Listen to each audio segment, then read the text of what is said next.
Penguins hockey is finally back.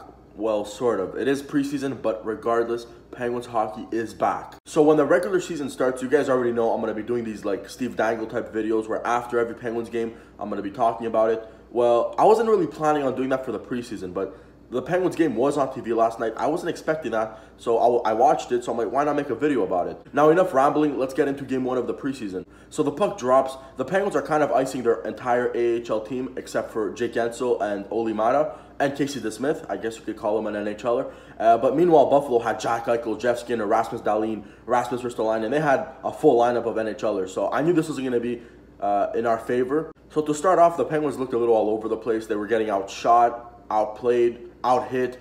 You know, it looked like an AHL team playing an NHL team, and that's kind of what it was. Also to note, this is my first time ever watching Rasmus Dahlin play live. I've watched highlights, obviously, but I've never watched him play live because he plays in Sweden. I was just so impressed, though, watching him play live, you know, seeing him shift by shift. Buffalo has a good one here. I think he'll quickly be the best defenseman in the NHL. I just see it. The way he plays the game at 18, can you imagine what he's going to be like at 22, 23, 25? So now let's get to the other Rasmus that Buffalo has, and that's Rasmus Ristolainen. Rasmus Ristolainen absolutely destroyed Sprong with a huge hit. Jake Guentzel obviously wasn't a fan of that, so he comes over, gives Ristolainen a little whack. Got away with it, but then Summers comes in and does the same, and that's where the ref saw him, and then we have our first penalty of the game. Summers goes off for roughing, Buffalo onto the power play. Buffalo was moving the puck perfectly on the power play. I was actually really impressed, and the only reason why they didn't score is because Casey DeSmith was standing on his head. He had a great first period. He was great on the penalty kill. He made about 3-4 great saves. One where he slid across, split pad save, reminded me of Marc-Andre Fleury. Casey DeSmith really impressed me today in the first period. The Penguins kill off the penalty. Big thanks to Casey DeSmith. And now we move on to late down to the first period. Daniel Sprong lets the emotions get the best of him. So remember when I said Rasmus Ristolainen really hit him hard? Well, Sprong didn't forget about that, and he was going after him, you know, little whacks, cross checks, until finally he does a slash that the refs see and obviously call it. Now that's something Daniel Sprong can't be doing. He let the emotions get the best of him. He was mad about the hit, but the hit already happened. If you want to get revenge or whatever, score a goal, you know, make a play. That's how you get your best revenge, by getting on the score sheet. And that is something young players learn over time as they get more mature. But I'm sure Mike Sullivan pulled them over, told them, yo, Sprong, chill, don't be doing that. And I'm pretty sure Sprong learned his lesson because he did talk about it after the game in his interview. He mentioned that it was kind of dumb of him. So I'm glad that he noticed it, and hopefully he doesn't do it again. So let's move on. Sprong gets the penalty. So now Penguins are back on the penalty kill. And then like a couple seconds into it, Summers, puck over the glass, delay of game, 5-on-3 Buffalo. The Penguins were doing a perfect job killing off the penalty. Casey DeSmith was on fire, stop after stop, until with 6 seconds left. I believe it was Jeff Skinner takes the shot, bounces off Chad Ruhwedel's chest, goes in the net, bad bounce, 1-0 Buffalo. So that was the end of the first period, and the things I noticed was, number one, Casey DeSmith played a great period. Despite giving up that goal late in the period, that was not his fault. Bad bounce went off of Ruhwedel's chest and went into the net. He played great in that first period. He looked faster. He looked calm in the net. I think that's a good sign. He's really looking to steal that backup job from Tristan Jarry, who will get the start in the next preseason game. I'm sure Casey DeSmith and Tristan Jarry are both friends, but at the same time, they want to get that backup spot. So we do have a little bit of friendly competition here. So besides DeSmith, Anthony Angelo from the forwards caught my eye the most because he had a good camp. And now he brought that into the preseason, and so far in the first period, I noticed him and he looked really good. And from defense, Juuso Riikola, he really caught my eye because I never really saw him play before. The Penguins just signed him 2 months ago. He just entered the system, so I was really looking out for him, and he played pretty well tonight. And obviously, Daniel Sprong, I mean, he didn't do anything crazy besides that stupid penalty, but just the way he looks, this guy's going to be so good. Like the way he skates and shoots the puck, I just can't wait until he gets used in the lineup. I hope they use him in the top 6.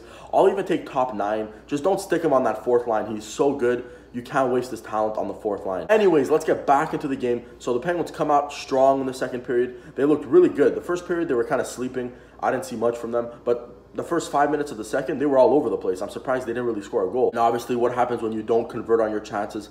The other team comes the other way and scores. That's like the story of the Penguins. Through the regular season, playoffs, whenever they have those like 5-10 minutes where they're just killing it and they don't score, the other team will always come the other way and score. Am I the only one who notices this? It always happens. There were a couple Penguins sleeping on this goal.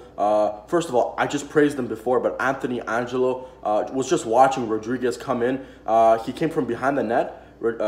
Evan Rodriguez, I believe his name is, from Buffalo, and he went past Oli Mata. Oli Mata stayed with him, but then he went over to the point, and Oli Mata went back to where he should be in front of the net. And then Angelo, that was his job. He should have done something, but he was just watching him skate by him. He should have, I don't know, given him a little stick lift, something, been on him. He did a bad job of covering him, and then that allowed Rodriguez to shoot the puck over to Jake McCabe, who for some reason was all alone in front of the net, and that's Oli Mata's guy. Oli Mata took too long because he was following Rodriguez, and then Rodriguez went to the point. Oli Mata should have already been in front of the net, stick lifting Jake McCabe, but he didn't. McCabe gets the shot, rebound, it's in the net. Those are some mistakes that you need to fix. Now, I expect it from Angelo because he's never played in the NHL. I'm sure he's a little nervous, and he did have a good first period, so, I'll let that slide from Angelo. But Oli Mata, NHL defenseman, you can't be doing those mistakes. And after not getting any power plays in the first period, the Penguins finally get, I think, 2 or 3 power plays in the second. They failed to convert, but they looked great. Sprong, Gensel, I believe Zach Aston-Reese, and Dominic Simon. And I think Ruido was the defenseman. I really like that power play. And as the Penguins are on the power play, they give up a shorthanded goal as the puck goes behind Oli Mata. He skates to go get it. Jack Eichel beats him out to it and gets a breakaway. And obviously, Jack Eichel is going to do what Jack Eichel does, and that is score a beautiful breakaway goal. Sometimes you can't really put the blame on a goal on anyone. Sometimes goals just happen. But again, it's hard to not put the blame on Oli Mata as he just was so slow. He let Eichel beat him to the puck. If I had to give him an excuse, is the fact that he had to do a whole turn to start skating. Meanwhile, Eichel was already coming in full speed. But still, it's just the fact that we already know Oli Mata is not the fastest defenseman. And here we go again. I don't want to say it's his fault, but just having that speed. Like, if it was Chris Letang, he would have gotten that puck. If it was Schultz, he would have gotten that puck. But obviously, they weren't playing in the game. But I'm just saying, like, Oli Mata, again, it's just the speed that it disables him from being a better defenseman. And it just frustrates me because Oli Mata has all the tools to be a good defenseman in the NHL. It's just his speed, and sometimes he makes these decisions that just don't make sense. But he does do a lot of good, but just the good gets unnoticed and gets overshadowed by the bad. That's just how it works in the National Hockey League.